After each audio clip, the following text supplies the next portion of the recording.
सुखदेव जी ने महाराज परीक्षित से कहा कि भाई तुम पर श्री कृष्ण की बड़ी कृपा है।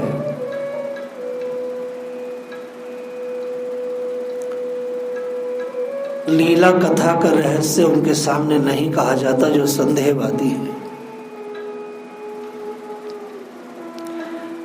जिसकी भगवान में प्रीति हो और उन्हीं में वो निरंतर रमता हो, उनके सामने ही कहना चाहिए। जो भक्त नहीं है भगवान के बारे में उनसे कुछ नहीं कहना चाहिए।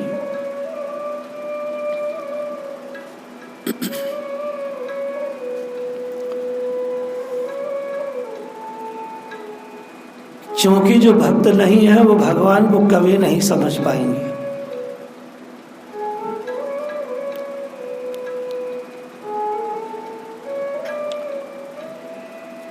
मुनि कहते हैं भगवान का जो ये प्रसंग है बहुत ही चमत्कारमय है और इतने बड़े चमत्कार में प्रसंग को समझना अपने बल की बात नहीं है। जिन पर श्री कृष्ण की कृपा न हो वह इस चमत्कार में प्रसंग को समझ नहीं सकता, इसको अंदर नहीं बिठा सकता, क्योंकि विश्वास ही नहीं करेंगे। संसार में कोई भी भैया अपनी विद्या से, अपनी बुद्धि से, अपने तर्कों से और अपने लौकिक ज्ञान से भगवान की लीला कथा का कोई मर्म समझना चाहे तो या तो वह अभिमानी है और या वह मूर्ख है। भागवत की ये बात बड़ी सुंदर है, ये ब्रह्मा ने भी कही है। उस रस में ईश्वर को कोई व्यक्ति अपनी विद्या से, अपनी बुद्धि से, अपने तर्कों से, अपने लौकिक ज्ञान से भगवान की लीला कथा को, वह उसके मर्म को समझना चाहे तो उसके लिए दो शब्द कहे गए हैं, या तो वह बहुत बड़ा अभिमानी है या वह मूर्ख है। कोई समझ सकता नहीं।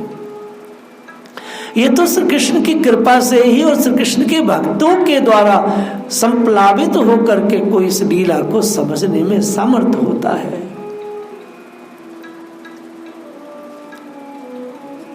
और इस बात को कहने के लिए टीकाकारों ने गीता जी का 18वें अध्याय का 67वां श्लोक भी कोट किया है। इदम ते नात पस्यान न भक्ता है कदाचना न चक्षुष्वे वाचम न चे माम यो अभ्यसूयति। भगवान ने कहा जो सुनना ना चाहे, जो तपस्वी ना हो, जो भक्त ना हो, जो भगवान में दोष देखे, उसको ये बात मत सुनाना।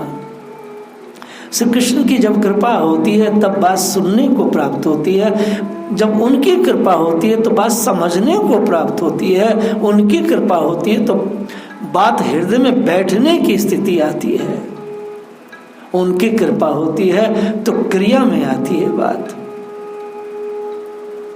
भगवान ने सोचा कि अब अति काल हो गया, हमारे सब सखा उसके पेट में गए हैं और इतना दुख भोगा है, पता ना कितना कितना संकट भोगा है हमारे इन मित्रों ने अगासुर के पेट में, और अभी तक ये भूखे हैं। कुछ इन्हें खाने पीने को मिल जाए तो जरा आनंद मिले, कुछ खेलने कूदने को मिले तो ये आनंद में आ जाएंगे।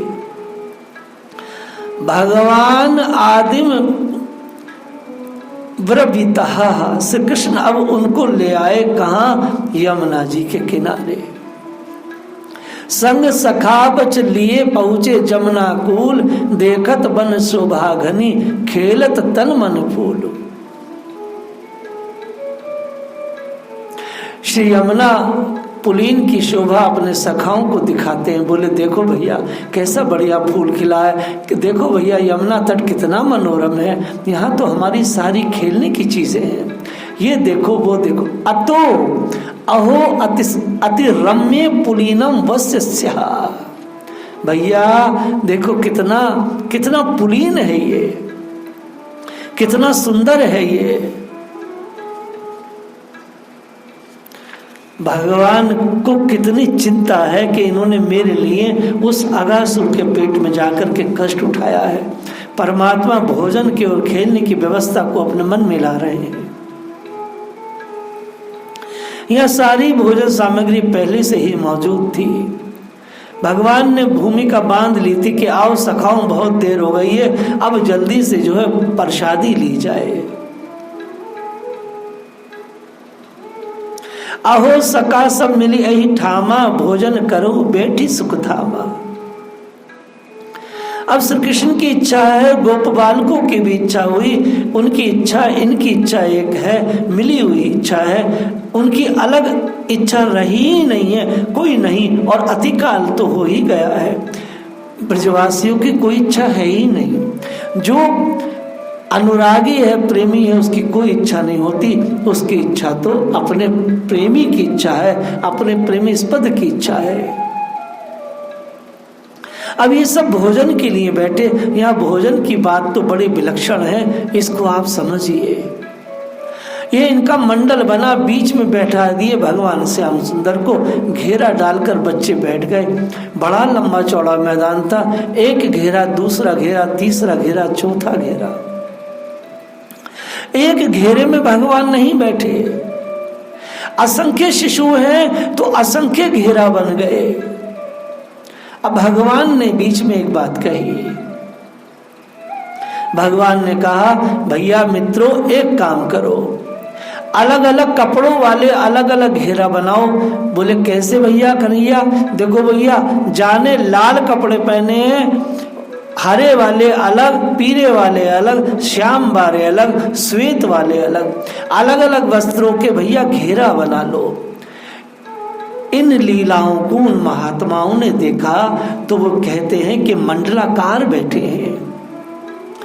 श्री गोपाल चंपू में स्पष्ट कह रहे हैं कि मंडलाकार ठाकुर जी बैठे, मानो कमल पत्रों की राशि इकट्ठी हो गई हो। पहली जो पंक्ति थी वे पीले कपड़ों वाले की है, सारी पंक्ति पीत वर्ण थी। दूसरी लाल, तीसरी श्याम, चौथी हरे। इस तरह से सरस्वती जी देख देख कर बोल रही थी, पर बीच बीच में देख देख कर अचकचा जाती थी। सौंदर्य को देख कर के मोहित हो जाती थी माता, बोलते बोलते थक जाती, और जो देखने वाले लोग थे उनको भी प्रेम आ जाता। अतः पूरा वर्णन नहीं कर पाती थी सरस्वती। इस प्रकार पंक्तियां लग गई। लेकिन यहाँ एक बड़ा आश्चर्य है। यह क्या आश्चर्य है कि हर घेरे में भगवान जो बैठे हैं, तो हर सखा को ये लगता है हमारे घेरे में ठाकुर बैठो है, और सब सखा बाके मुंह को देख रहे हैं, और भगवान भी सब सखाओं को देख रहे हैं। प्रत्येक बच्चे को यही दिखाई दे रहा है कि यह तो हमारे घेरे में बैठो है। अब घेरे बहुत से हैं, और घेरों की किसको याद रहे तो श्याम सुंदर को देखे, बस श्याम सुंदर उनको देखे। भैया ये बहुत ऊंची साधना है, ये सबसे बड़ी साधना है। इससे ऊंची साधना कोई है ही नहीं। कहीं रहे, किसी जगह रहे, दूर रहे, नजदीक रहे, आंखों के सामने श्याम सुंदर खेलता रहे, दूसरी कुछ चीज दिखे नहीं। तुम हमें देखा करो और हम तुम्हें देखा करें। रास में भी आगे बात आएगी कि गोपियों को श्री कृष्ण ऐसे लगते हैं कि सिर्फ उनके साथ है। ऐसे हर सखा को लगता है कि हमारे घेरे में ही लाला है, बाकी के घेरों में हमो कहा लेनु है। वह श्याम सुंदर को देखो, श्याम सुंदर उनको देखे। ऐसा जब हो जाता है तब भगवान नजदीक ही रहते हैं। दूर मानने वालों के लिए दूर है, जब बच्चे देखें तो सामने ही बैठे हैं, उनके सामने बैठे। यह कोई भ्रांति अनुभूति नहीं है, भला यह कोई माया से देखा भगवान सो नहीं है। सचमुच में प्रत्येक बच्चे के सामने ठाकुर जी बैठे हैं। केवल बहम नहीं है हमारे सामने बैठा, ये तो भगवान ने आंखें ऐसी फेर दी, सुख नहीं, साक्षात भगवान स्वयं बन करके बैठे हैं। असंख्य सखाओं को अमृतमय दृष्टि से देख रहे हैं भगवान। असंख्य सखाओं से घिरे हुए भगवान श्री कृष्ण चंद्र 5 वर्ष के ठाकुर जी एक एक को देख रहे हैं। कृष्णस्य विषक, एक एक को भगवान देख रहे हैं। बैठे जो बीच कृपाल सुंदर सखा चौदिसी भ्राजही, जिमे कमल मध्य सुनिकासु पत्र चौदिसी छाजही। हर सखा को भगवान स्वयं देख रहे हैं, अपनी आंख उन पर लगा रखी और सबको रस आ रहा है। अब छीके तो खोल दिए गए, सबने छीके खोले। भोजन पात्र का क्या ठिकाना, सारी वनस्थली वहां पर अपनी अपनी ओर से चीजें समर्पण कर रही है।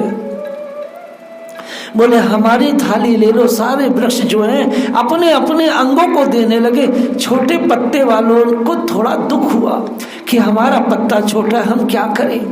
किसी के मन में आया कि इस पर नमक रख लेंगे तो हम काम आ जाएंगे, इस पर अचार रख लेंगे, इस पर मिर्च रख लेंगे। छोटे छोटे पत्तों को तो तोड़ लाए, सब निहाल हो गए। हजारों हजारों गोप शिशु, हजारों हजारों वृक्ष, किसी का एक पत्ता, किसी के 2 पत्ते, किसी के 4 पत्ते तोड़े। सारे वृक्ष निहाल हो गए कि आज हम भगवान के और उनके सखाओं के भोजन पात्र बने हैं। जीवन तो सबसे बड़ा उन्हीं का धन्य है जो भगवान की कृपा पात्र बने हैं, जो भगवान की कृपा भाजन बने हैं। ये सारी लीला काम में वन में हो रही है, कटोरा पहाड़ी पर, भोजन थाली पर।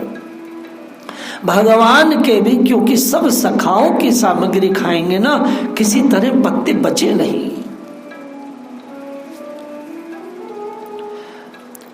यहाँ पर मर्यादा वाले जो लोग हैं जरा गड़बड़ करेंगे, थोड़ा सा उनको कुछ और भाव आ सकता है।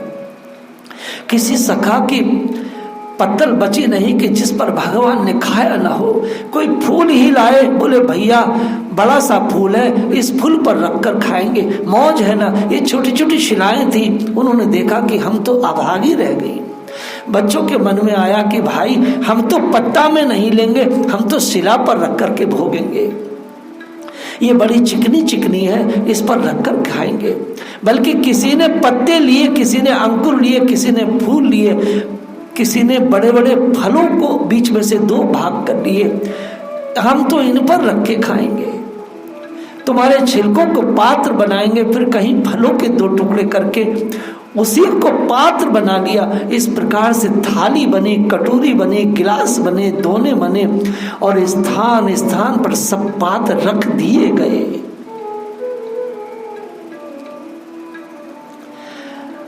यदि तरबूजा है तो उसको बीच में से तोड़ दिया गया तो उसका पात्र बन जाता है, फल का फल हो गया, और उसका जो बक्कल है वो बड़ी गहरी सी कटोरा बन जाता है। इस प्रकार अब सारी थालियां बर्तन लग गए, और ये सारे के सारे नेचुरल थे।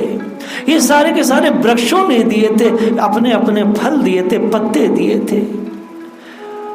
अब भोजन सामग्री परोसने की बात आई तो बोले भाई एक काम तो करो, देखो भैया अकेले अकेले मत खा लेना।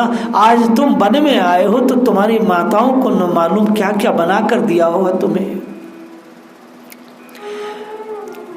श्री आनंद वृंदावन चप्पू में कहते हैं, श्री कृष्ण बोले भो भो भो उज्ज्वल निष्का निष्काय सतः। यह उज्जवल उज्जवल पदक धारण करने वाले मेरे मित्र, अब यह तो बढ़िया बढ़िया खाने की चीजें ले आए हो, इसे छीकों से निकालो और परोसो। बस ये अमृत भरा आदेश भगवान ने जब दिया, और जहां पर प्रेम होता है वहां पर तो मधुर अमृत ही मिलता है। वहां अपने प्रियतम के प्रत्येक शब्द में, प्रत्येक वाणी में दिव्य अमृत का उद्भव होता है। चूंकि सब सखा परमात्मा से प्यार करते, प्रेम करते हैं, तो उनके मुख से हर वस्तु अमृत के जैसे ब्रजवासियों को लगती है। कन्हैया ने कह दिया है ना कि अपनी अपनी चीजें निकालो, इसलिए सब हाथ उठाकर अपने अपने छीके खोलने लगे। खोल कर बढ़िया चीजें जो जिनके पास थी वे कन्हैया भैया के सामने चीजें आ गई। बोले तू तो खोल, हम ते तो कहरो है। बड़ी भारी तैयारी करके आज मैया यशोदा ने कांवर के कांवर भेजे थे, बड़े बड़े आदमी भेजे थे, क्योंकि ठाकुर जी ने जो कही थी मैया घर में भोजन नहीं करूंगो, आज तो वन में अपने सखाओं के साथ करूंगो। सो बहुत बड़ी तैयारी है। फिर भगवान स्वयं भी श्री यहाँ सेवा करने के लिए तत्पर है। जो स्वयं खाद्य की अधिशास्त्री देवता है वह तैयार है। न मालूम कितनी मैया ने भेजी थी, न मालूम कितनी बन गई है और कितनी बनकर आ गई है। कन्हैया ने कहा अच्छा भाई अब हम खेल खोलते हैं। बोले हम क्यों खोलें, हमारा तुम्हारा थोड़ी ही है, तुम खोलो या हम खोलें। बोले जल्दी परोसो। सबकी सामग्री ठाकुर जी के सामने खड़ी है, सामने ऐसे पड़ी है, बिछी है पात्रों में। अब सबका अनुभव तो यह है कि कन्हैया सबके पास है और सबको अपने हाथों से परोस रहो है। ये प्रत्येक घेरे के उन सखाओं को अनुभव हो रहा है। जे तो हमारे सामने बैठो है, ठीक सामने बैठे हो, अपनी अपनी चीज निकाल कर सब सामने रख दी, किसी को उठना नहीं पड़ा। बोले भैया देख पहले मेरी चीज खाना, उसके पीछे दूसरी काय की चीज खाइए, देख भैया पहले मेरी खा। कन्हैया ने कहा मैं तुम्हारे सामने हूं, मैं पहले तेरी ही खाऊंगा। सभी को ऐसे बोले और सबको भगवान ऐसे बोल रहे हैं और सबको लग रहा है श्री कृष्ण मुझसे कह रहे हैं और पहले मेरा भोजन ही खाना प्रारंभ करेंगे। अब भोजन प्रारंभ हुआ है, उसमें बहुत सुंदर कौतुक है। आचार्य शुकदेव ने भगवान के इस वन भोजन में 9 श्लोक बोले हैं। भगवान ने 9 श्लोकों में इस लीला को आचार्य शुकदेव ने गाया। जैसे कि मैंने पहले भी कहा कि सरस्वती बार बार रुक जाती थी, डूब जाती थी इस कथा में, इस लीला में, इसलिए वो बोल नहीं पाती थी। अगासुर को मोक्ष प्रदान करके भगवान श्याम सुंदर सखाओं के साथ वन भोजन के उपक्रम में लगे हैं। बीच में स्वयं बैठे हैं, उनके चारों ओर मंडलाकार बनकर सखाओं के समूह बैठे हैं। पंक्तियां लगी हैं, सबको यही प्रतीत होता है मानो लाला हमारे सखा हमारे ही सामने बैठे हैं। हम उनके अत्यंत समीप है। भोजन की तैयारी हो गई, भोजन के पात लग गए, कोमल कोमल कमल के पत्र, छोटे छोटे पत्ते, चटनी, नमक वगैरह रखने के लिए फल, शिलाएं, सब बनने सामग्रियां, भोजन पात्र बने हैं। भोजन शुरू हो गया, बड़ा मधुर भाव है। कहते कि भोजन कैसे कर रहे थे, हंसते हंसाते हुए, मौज के साथ, अपनी अपनी रुचि अलग अलग दिखाते हुए, कोई हंस देता, कोई हंसा देता, इस प्रकार भोजन करने लगे। कहते वहां इस समय जितना आनंद का विस्तार हुआ वैसा आनंद कभी किसी ने देखा नहीं। न तो कभी इस प्रकार से स्वयं श्याम सुंदर विषपालक बनकर बालक बने और ना ऐसा सौभाग्य देवताओं को कभी किसी को देखने को प्राप्त हुआ। भगवान इस समय गोप बालकों के साथ भोजन करने लगे हैं और भोजन में विनोद आरंभ हुआ। अब कैसा आनंद हुआ है इसको जीव गोस्वामी पाद ने बड़ा सुंदर वर्णन किया है। बोले बालकों का भोजन है ना, बड़े लोग शिष्ट पुरुष हाथ मुंह धो करके, पट्टा लगा करके, चौका लगा करके बैठे और शांत होकर के भोजन करें और मौन लेकर के भोजन करें। ये तो बड़े आदमी की बात हुई, ये तो बड़े साधु पुरुषों की बात हुई। पर यहाँ तो ब्रज सखाओं के साथ ब्रज राज नंदन का भोजन है। जिसको जो रुचि जिस बच्चे के मन में जो आया उसी प्रकार वो चेष्टा करता है। क्या चेष्टा करता है? खा रहा है और देखा कि ये बड़ी मीठी चीज है तो दौड़ा और बंद कर दिया खाना और बोला कन्हैया तू इसे चख करके देख, कैसी बढ़िया चीज है, मेरी मैया ने बनाई है। वह झूठा है, कन्हैया के मुंह में दे दिया। कन्हैया तो कोई चीज अच्छी लगी तो वो उठे और उन्होंने उसके मुंह में दे दिया। इस प्रकार विनोद आरंभ हुआ। एक ने देखा, बोला कुछ मजा करें, मिठाई लड्डू जरा से तोड़ करके उसमें नीम का पत्ता डाल दिया, लड्डू बंद कर दिया और जा करके चट से मुंह में काई के दे दिया। और वो जो बैठो था उसने एकदम ए भैया ये तो कड़वो है, क्या मुंह में दे दियो। ये इस तरह का वो भोजन ब्रजवासी सखाओं के साथ भगवान कर रहे हैं। काई ने कहा करो चटनी में थोड़े से पत्थर डाल दिए पिसे हुए और कहा भैया देख हमारी महतारी ने चटनी बनाई है, देख आते रोटी खा। अब काई ने रोटी खाई तो मुंह में कंकड़ पत्थर दांत फूट गए। ए अभी तो बताऊं का तुम मोटे मजाक कर रहे हो। इस तरह से वन का भोजन हो रहा है, इस तरह से हंसी के फुब्बारे चल रहे हैं। इस प्रकार परस्पर हंसी का फुब्बारा छोटे बड़ा विनोद हो, एक दूसरे को बुरा लग नहीं रहा है, वही कार्य हो रहे हैं जो एक दूसरे को लोग पागलों की तरह लोटपोट होकर हंसते हुए भोजन कर रहे हैं। एक धमाल मचा है उन सखाओं के उन घेरों में। और ये सारी की सारी चीजें ब्रह्मा शिव इंद्र वरुण देवी देवता सबके सब देख रहे हैं और विभोर हो रहे हैं कि ऐसा सुख तो हमें कभी मिला नहीं। सब लोग ताली बजा रहे हैं।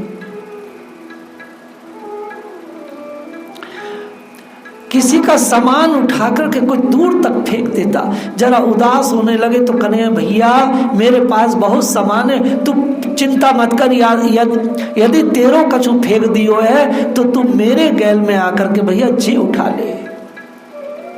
समुद्र सुख में डूबे हुए सब सखा भोजन कर रहे हैं, जिनके साथ अपनी भगवता को भुलाकर अखिल जगत पालक विश्व नियंता सर्वेश्वर सर्वलोक महेश्वर भगवान स्वयं जहां सखा रूप में नित्य वर्तमान है, उनके सुख का क्या ठिकाना है। संसार में इस सुख को कोई कह नहीं सकता, कोई समझ नहीं सकता। ये समझने की वस्तु नहीं, ये तो वो ही समझ सकते और गा सकते और छाती में रख सकते हैं जिन पर श्री कृष्ण की महान कृपा है, या जो श्री कृष्ण भाजन है, जो श्री कृष्ण कृपा पात्र है। अन्यथा यह कोई समझ ना पाएगा। भक्ति तो बहुत बड़ी चीज है मेरे भाई। आगे के इस वन विहार लीला को हम लोग कल स्मरण करेंगे। जय श्री राधे।